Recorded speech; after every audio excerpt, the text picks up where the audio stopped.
क्या है इतनी देर से इन दोनों को घूरे जा रहा है? तो यार ये दोनों ना मुझे मशकूक लग रहे हैं। इस मोहल्ले में ना पहले कभी देखा नहीं है। आजकल हालात भी तो इतने खराब है। अबे मेरे को तो पक्के चोर लग रहे हैं। तूने देखा कभी मोहल्ले में? यार बात तो तू सही कर रहा, देखा तो मैंने भी नहीं है। वो क्या करना चाहिए? मेरे ख्याल से ओ भाईजान, सब खैरियत तो है? यार कुछ नहीं, ये बंदे ना हमें मशकूक लग रहे हैं। मोहल्ले में कभी देखा भी नहीं है इनको, तो पक्के चोर लग रहे हैं। हम सोच रहे हैं पुलिस को बुला ले। बुला ले? हाँ, पुलिस को बुलाते हैं, फौरन बुलाते हैं, है ना? 20 minutes later. वाह जी, क्या कमाल काम कर दिया आपने। क्या नजरें हैं आपकी। असल चोर को पकड़ा है। ये देखे जी, इसके पास गन भी है। आंखें नहीं आपकी, हीरा है हीरा। मैं तो बोलता हूँ क्या कमाल काम कर दिया। चलो तुम लोग तो थाने, तुम लोग की फेंटी लगाता हूँ मैं। और चलो चलो बाइक में बैठो। चाबी किधर है? चाबी किधर है?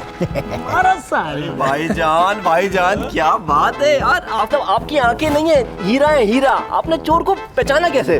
देखें भाई, सिंपल सी बात है। ये मोहल्ला हमारा है, हम इस मोहल्ले के 8 साल से हम यही कामकाज कर रहे हैं। अब हमारी रोजी रोटी पे अगर कोई बाहर वाला आएगा, हम नहीं पहचानेंगे तो कौन पहचानेगा? है? निकालिए जरा मोबाइल निकालिए। गधे, तेरे को कितनी दफा बोला है मैंने यार, गन निकालने से पहले ना हमेशा मास्क लगाओ। कोई पहचान जाएगा तो, शक्लें याद रह गई तो। सही बात है, सही बात है, बिल्कुल। शाबाश, चल पकड़ मोबाइल, पकड़ इसका मोबाइल, पकड़ मोबाइल, पकड़ना। शाबाश, दे दे मुझे। चलो चलो भागो यहाँ से। शाबाश शाबाश। इधर इधर इधर इधर इधर इधर।